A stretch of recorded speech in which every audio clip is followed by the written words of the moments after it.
আসসালামু আলাইকুম। তারুণ্যের প্রথম ভোট ন্যায় ও ইনসাফের পক্ষে হোক, এইটা মিজানুর রহমান আজহারি সাহেব ওনার ফেসবুকে পোস্ট করার পর এটা ভাইরাল, প্রচুর পাবলিক রিয়াকশন, ওখানে কমেন্টস। তো ওইখানে একটা শ্রেণী গিয়া বলতেছে রাজাকার গুপ্ত আলবদর, মানে ন্যায় আর ইনসাফের পক্ষে কথা কইলি রাজাকার গুপ্ত আলবদর। গত 1.5 বছর ধরে আমি রাজাকার গুপ্ত আলবদর হয়েছি, এখন মিজানুর রহমান আজহারিও আলবদর, যে হাসিনা 17 বছরে অনেক বেশি নির্যাতিত এবং বাংলাদেশে ঢুকতে পারেনি, সেও এখন রাজাকার গুপ্ত আলবদর। আচ্ছা, বিএনপিতে কি মজলুম ছিল না? যারা 17 বছর আন্দোলন সংগ্রামে ছিল, যারা নির্বাচন করতেছে, তো তারা কি ভোট পাবে না? তোদের জন্য তো তারাও ভোটগুলা থেকে বঞ্চিত হবে। তো জনগণের উদ্দেশ্যে আমি বলবো, বিএনপিতে যারা আপনার এলাকার যোগ্য প্রার্থী এবং যারা গত 17 বছর মজলুম ছিল তাদেরকে ভোট দিবেন। জামাত ইসলামের যারা যোগ্য প্রার্থী আপনার এলাকাতে তাদেরকে ভোট দিবেন, এবং এনসিপির লোকজনকে আপনারা ভোট দিবেন যারা জুলাই আন্দোলনের সাথে সরাসরি সম্পৃক্ত।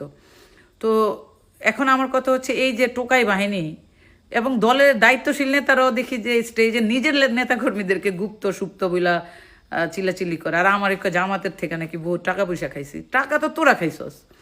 5 তারিখের পরে এসালম, বেক্সিমকো, বসুন্ধরা, মেঘনা গ্রুপ, এগুলা কারা দখল করতে গেছে, বা এদের বড় বড় প্রজেক্টগুলা কারা খাইছে, বা লন্ডন, বাংলাদেশের বিভিন্ন জায়গায় বসে টাকাগুলা কে লেনদেন করছে, এগুলো তো সবগুলাই মোটামুটি খবর জনগণ জানে। ব্যাংকে দখল করতে গেছে, বা চ্যানেলগুলা কারা দখল করছে। তো তোরা আবার কারে বলস যে টাকা খাইতে আসছে? আমাদের আর খায়া দেয়া কাম নাই যে আমারে টাকা দিয়ে দিবে, আর আমি টাকা দিল আমি নিয়ে নিলাম। 5 তারিখের পরে আমাদের কাছেও তো বহুত টাকার অফার আসছে, কই আমরা তো বিক্রি হয়নি। তো তোরা হইছস কেন? তোরা 17 মাসে সহ্য করতে পারলি না যে একটা নির্বাচন হোক, নির্বাচনের আগে আমাদের ইমেজটা ঠিক রাখতে হবে? তো তোরা আমারে কেন গুপ্ত রাজাকার বলস? খুবই হাস্যকর। একটা জিনিস দেখলাম, এই যে জাহাঙ্গীরনগর ইউনিভার্সিটির এক মহিলা শিক্ষিকা, উনি শিক্ষিকা হয়েছেন, তো ওনাকে বিএনপি 5 তারিখের পরে প্রচুর ফ্রেমিং কইরা একেবারে তাল গাছ উঠাইতে চেষ্টা করতেছে। প্রচুর ইসলাম বিদ্বেষী উগ্র শাহবাগী, সে এখন নিরাপত্তাহীনতায় ভুগতেছে। এটার জন্য আবার সরকারের কাছে নিরাপত্তা চাইতেছে বিএনপির পেশাজীবী সংগঠন।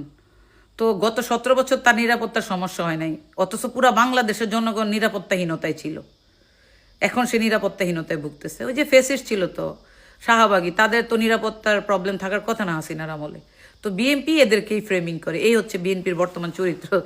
আরেকটা মজার জিনিস হচ্ছে, তারা এলাকাতে রাজনৈতিক প্রতিযোগিতায় জিততে না পাইরা যারা তারা রাজাকার বলতেছে। ধরেন আমার এলাকাতেই তো চাঁদাবাজকে নমিনেশন দিয়েছে, তা আমি তো তারা ভোট দিব না, এবং আমি আমার যারা আছে পরিচিত সবাইকে বলবো চাঁদাবাজদের বয়কট করে যারা ন্যায় ইনসাফের পক্ষে আছে তাদেরকে ভোট দেন।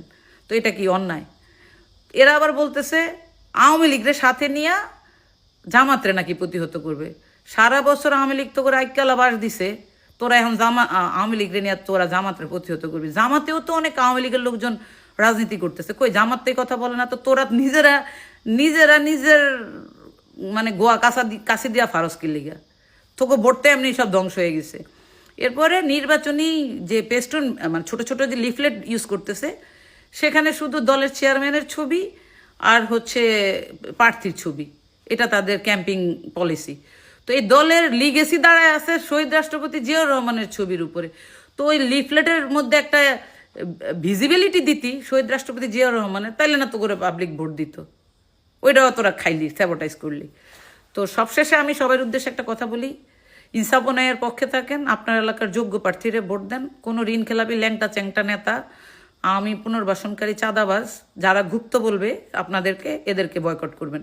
যেই গুপ্ত বলবে এর ভোট দিবেন না, সে যেই হোক। ঠিক আছে? ভালো থাকেন আপনারা।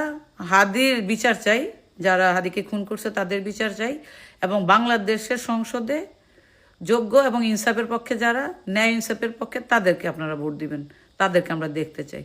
ধন্যবাদ সবাইকে।